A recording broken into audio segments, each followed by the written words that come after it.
گھر کے دوسرے کام جھاڑو برتن وغیرہ ایک عورت کرتی تھی جو اس وقت جا چکی تھی۔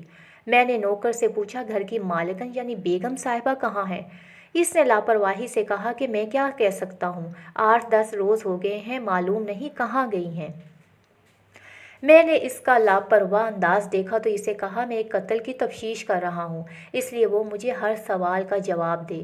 میں نے اس سے بہت سی معلومات حاصل کیں جن سے ظاہر ہوا کہ اعجاز حسین اور اس کی بیوی کے تعلقات کافی کشیدہ تھے، ان کا آپس میں کئی بار جھگڑا ہو چکا تھا۔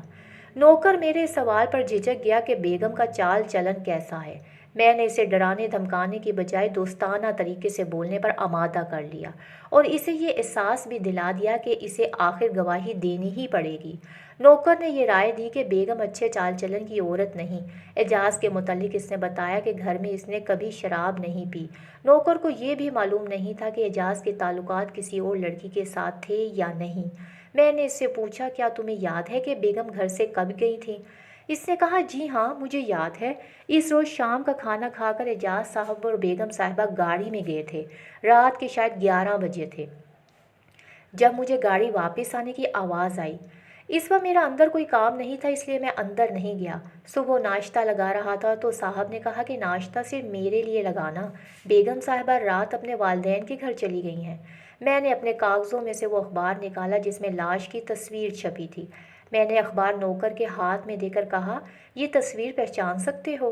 اس نے تصویر کو غور سے دیکھا اور بولا اللہ جھوٹ نہ بلوائے، یہ تو بیگم صاحبہ کی تصویر معلوم ہوتی ہے۔ پھر اور غور سے بولا حضور بیگم صاحبہ ہی ہیں۔ وہ گھبرا گیا اور کہنے لگا یہ تصویر کے نیچے کیا لکھا ہے کہ لاش سول ہسپتال کے سرد خانے میں پڑی ہے؟ نہیں نہیں پھر یہ کوئی اور ہوگی۔ میں نے اس سے کہا کہ تم نے پہلے یہ اخبار نہیں دیکھا تھا؟ وہ بولا ہم غریب لوگ ہیں، اخبار کہاں پڑھتے ہیں۔ میں نے کہا تم نے پہلی نظر میں ہی پہچان لیا کہ یہ تصویر بیگم صاحبہ کی ہے۔ اس نے کہا چہرہ ذرا موٹا ہے لیکن تصویر میں اتنا فرق تو آ ہی جاتا ہے۔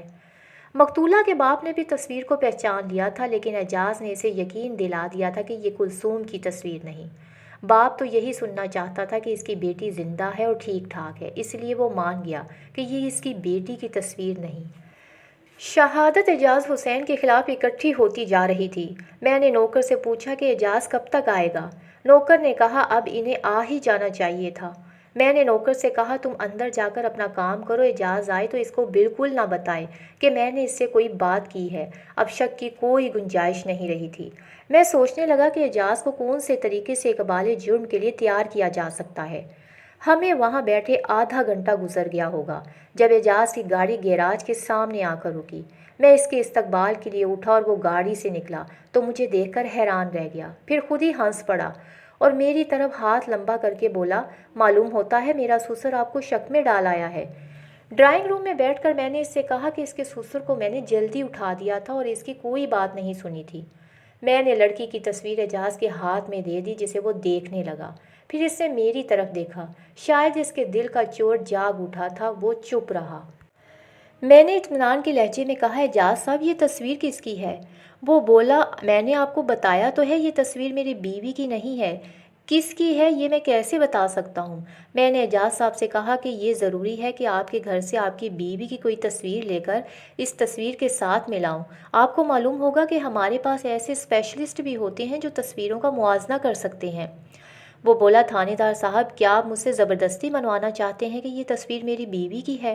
میں نے کہا میرا مطلب بالکل صاف ہے، ہمیں ایک لڑکی کی لاش ملی ہے اور لاش کی شکل آپ کی بیوی سے ملتی ہے اور اتفاق سے آپ کی بیوی بھی لاپتہ ہے، اس لیے میں مجبور ہوں کہ آپ سے چند سوال کروں تاکہ مجھے یقین ہو جائے کہ یہ آپ کی بیوی کی تصویر نہیں۔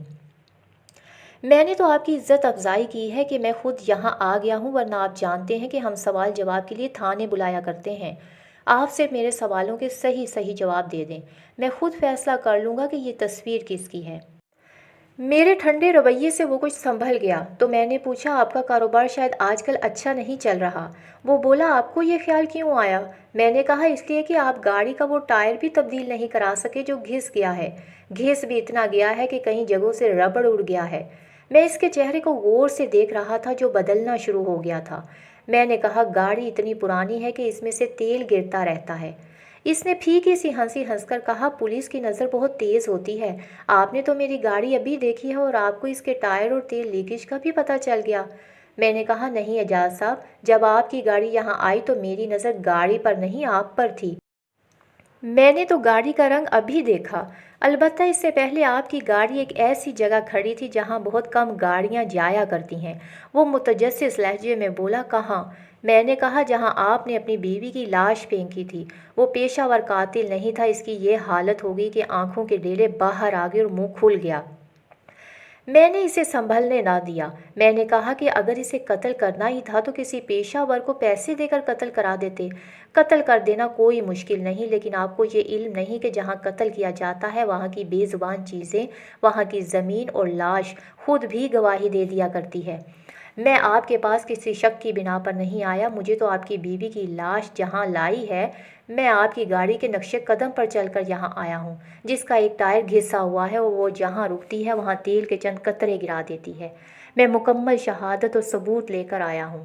وہ سخت گھبرا گیا۔ میں نے اس سے کہا، آپ اتنا نہ گھبرائیں، آپ میرے ساتھ تعاون کریں اور مجھ سے تعاون کی توقع رکھیں۔ میں اگر آپ سے کچھ بھی نہ پوچھوں اور گرفتار کر کے لے جاؤں تو بھی آپ کے خلاف بیوی کے قتل کا جرم ثابت کر سکتا ہوں، اس لیے آپ میرے ساتھ تعاون کریں۔ اس نے تعاون کے معنی کچھ اور ہی نکال لیے تھے۔ اس نے اپنے بیگ سے چیک بک نکالی اور چیک لکھ کر میرے آگے کر دیا۔ اس چیک میں کافی بھاری رقم درج تھی۔ میں نے چیک کو صرف دیکھا تھا، ہاتھ میں نہیں لیا۔ میں نے اس کی طرف دیکھا تو اس نے کہا کہ اگر آپ کو یہ منظور نہیں تو میں رقم زیادہ کر دوں گا، آپ جیسا تعاون کہیں گے میں کر دوں گا۔ آپ میرے ساتھ یہ تعاون کر دیں کہ اس کیس کو گول کر دیں، لاش کو لاوارث قرار دے دیں۔ اس کا باپ تو پہلے ہی مان گیا ہے کہ یہ لاش اس کی بیٹی کی نہیں ہے۔ میں نے اس سے کہا کہ آپ کی دی ہوئی یہ رقم میں کب تک کھا سکوں گا؟ آپ چیک اپنے پاس رکھیں اور میرے کچھ سوالوں کا جواب دے دیں، پھر میں آپ کو کوئی راستہ بتاؤں گا۔ اس نے کہا، جی پوچھیے، آپ جو پوچھنا چاہتے ہیں، میں کچھ بھی نہیں چھپاؤں گا۔ میں نے کہا کہ آپ مجھے بتائیں، بدکار آپ تھے یا آپ کی بیوی؟ آپ مجھے پوری بات بتا دیں۔ اس نے وہی کہانی سنائی جو پپو اور اس کی بدکار بیوی کی تھی۔ پپو کی کہانی میں گاؤں کی ایک ان پڑھ اور گنوار لڑکی بدکار تھی اور اعجاز کی کہانی میں ایک اونچے اور امیر خاندان کی تعلیم یافتہ لڑکی بدکار تھی۔ اعجاز نے بھی اسے پپو کی طرح اپنی عادتیں بدلنے کے لیے کہا تھا، مگر کلثوم ایک امیر خاندان کی بیٹی تھی جس نے اپنے گھر میں نوکروں چاکروں پر حکومت کی تھی۔ وہ اپنے خامند کو بھی نوکر سمجھتی تھی۔ اعجاز نے ایک بار اپنے سسر سے شکایت کی تھی تو سسر نے اعجاز کو ہی گالیاں دی تھیں۔ اس کے بعد کلثوم کئی بار لڑ جھگڑ کر میکے گئی۔ اعجاز کے بیان کے مطابق کلثوم کو دوستیاں کرنے کا شوق تھا۔ اس نے اعجاز کے دو عزیز دوستوں سے بھی تعلقات قائم کر لیے تھے۔ اعجاز اب ہر جگہ رسوا ہونے لگا تھا۔ ایک رات کلثوم دیر سے گھر آئی تو اعجاز نے اسے مارا پیٹا۔ دوسرے روز کلثوم اپنے والدین کے ہاں چلی گئی۔ 3-4 روز بعد اعجاز اسے لینے گیا تو اسے توقع تھی کہ صلح صفائی کی بات ہوگی، مگر سسر نے اپنے 2 نوکر بلا کر اعجاز کو ان سے پٹوایا اور کہا کہ واپس چلے جاؤ۔ اعجاز واپس آ گیا۔ اس نے فیصلہ کر لیا کہ بیوی کو طلاق دے دے گا۔ اس کے سامنے سب سے بڑی دشواری یہ تھی کہ حق مہر کی رقم بہت زیادہ تھی۔ طلاق دی جا سکتی تھی مگر حق مہر دینا اس کے بس کی بات نہیں تھی۔ اگلے روز کلثوم خود ہی آ گئی۔ اب وہ شہزادی بن کر آئی تھی، جیسے اعجاز اس کا غلام ہے۔ اس نے آتے ہی اعجاز کو 2-3 حکم سنا ڈالے۔ بیوی کے رویے سے وہ اس قدر مشتعل ہوا کہ اس نے بیوی کو قتل کرنے کا فیصلہ کر لیا۔ وہ سوچتا رہا کہ قتل کس طرح کرے تاکہ پکڑا نہ جائے۔ اسی دوران وہ کلثوم کا غلام بنا رہا۔ ایک شام کھانے کے کچھ دیر بعد اعجاز نے کلثوم سے کہا کہ آؤ ذرا سیر کرنے چلیں۔ وہ فوراً تیار ہو گئی۔ وہ اس سے پہلے تو ادھر ادھر گھماتا رہا، پھر اسے اس ویرانے میں لے گیا۔ کلثوم نے اسے کہا بھی کہ وہ اس جنگل اور اجاڑ میں نہیں جائے گی، مگر اعجاز نے گاڑی نہ روکی۔ وہ اسے بہت دور لے جا کر قتل کرنا چاہتا تھا، لیکن کلثوم ایک جگہ بری طرح بگڑ گئی اور اعجاز کو گاڑی روکنی پڑی۔ اس نے کلثوم سے کہا کہ اچھا ٹھیک ہے، واپس چلتے ہیں۔ اس نے جیب سے طے کیا ہوا رومال نکالا۔ کلثوم جو اس کے ساتھ اگلی سیٹ پر بیٹھی تھی، اس کے ناک اور منہ پر رومال رکھ کر اس قدر دباؤ ڈالا کہ کلثوم کا سر پیچھے سیٹ کے ساتھ جا لگا۔